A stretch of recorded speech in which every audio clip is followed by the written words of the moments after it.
Hello there, my name is JD from Studio 2105 and you're watching a brand new episode of Weekly Update Wednesdays. This is the video series where I take your questions and your comments from all over the internet and I answer them right here on this show.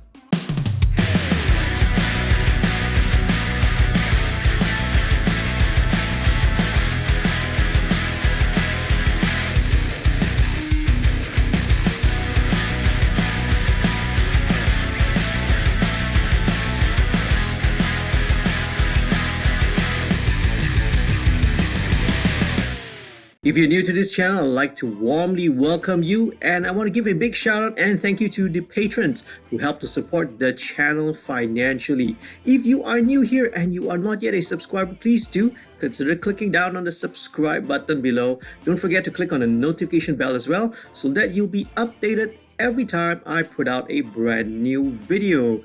Do sign up for the mailing list, and if you want to become a patron, head on down to this website www.patreon.com/studio2105. If later in this video you hear some loud noises and loud sounds, right, I do apologize, don't be alarmed, okay? There is some heavy construction work going on the next block, and yeah, some of the sound does leak a little bit into the room inside here, okay? But sound issues, regardless of sound issues or noise issues, let's head on down to this week's featured question. Would you mix a recording of a live performance in the same way as a studio recording? Now, my short answer would be yes, and you see, the reason is that a recording of any sort, ends up being played back in a fashion that's after the fact. You know what I mean? By the listener. You're no longer there at the actual event. The show or recording has already taken place and you're listening back or watching a broadcast later on, right, in the future. So it's not really a live experience anymore. Once you remove, right, all the various sensory elements, okay, when you are there in person, the visuals, the PA, the sweaty crowd, the screaming audience members standing next to you, etc. Once you remove all these things, right, it's totally different, right? It's a whole different experience really. So when you are at the show or at a concert, right, the front of house mix, right, or FOH for short, has to take into account, right, the acoustics of the venue and, right, needless to say, far more other variables that need to be taken into consideration lah. Many things can go wrong in a live show, and audio capture, the recording, is definitely not going to be as pristine, is not going to be as clean as that in a studio. What with, right, you have the stage sound coming from drum kit, your amps, monitor wedges, audience sound, etc. In a concert scenario, there is not much that you can control on stage, apart of making sure that you have DI inputs for everything: bass, the guitars, keyboard, synth, sampler, sequencers, whatever it is. Make sure you got your DI inputs. Now, these might save your life later down the line. But nowadays, right, and increasingly more common, especially with the online and also broadcast TV shows, there are now more avenues, right, that can help you to get a good recording and thus, right, help you get a better mix. Now, if it is anywhere possible, this is where you will want to be involved. You want to attend and be involved in the production meetings. Make sure everyone else on the production team, right, all the producers, all the directors, the stage crews, right, make sure all of them are aware of your concerns from an audio perspective. Now, obviously, if it's a project which, arrives to you later on after the fact, for example, maybe you were not involved in the actual production itself, but they just send you the tracks to mix, then perhaps you have not much control. But if you do, it's always useful to get involved, right, from the get-go. Now, controlling the stage sound is going to be very, very crucial, right? If you can, right, you obviously have to negotiate with the musicians, the band, whoever the stage manager is, the video directors and all, on where to place the band, where to place instruments. Now, from an audio perspective, right, from a sound and a recording perspective, you will want to place the drums as far away as possible from everyone else, especially the vocal mics.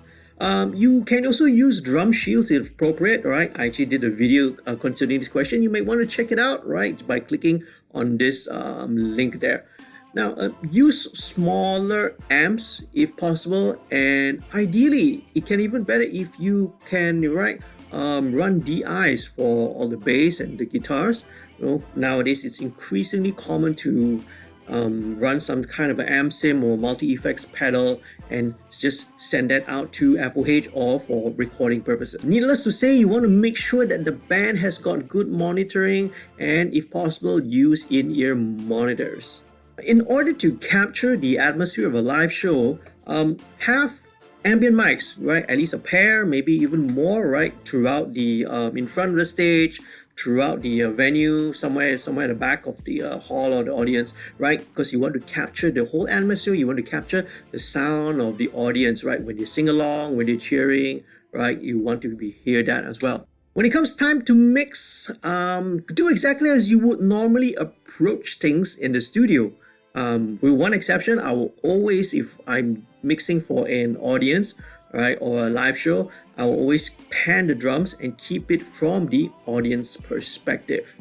Of course, there will be more bleed, noise, and other issues to fix, right? For example, pitch correction, drum resampling, etc. But be careful not to totally sterilize, right, and suck the life out of the mix. You want to allow some of the imperfections, some of the rough edges to remain, right, in a live recording. If this is for broadcast or there is some video involved in some way, very important point is to remember the video, remember the visuals.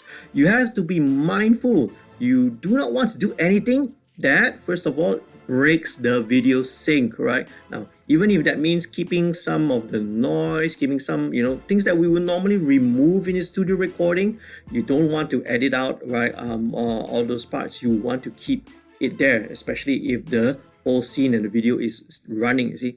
Now, the mix, obviously, right, should not be detached. You don't want it to sound like it's, a totally separate thing from the visuals, because that would totally ruin the entire experience.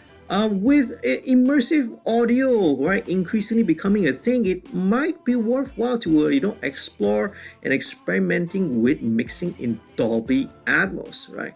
Now, although it comes with its own set of technical challenges, it's not easy to do. This setup is it's unique, quite an extensive investment when it comes to the gear and software. It really promises to deliver, okay, and really elevate the immersive experience.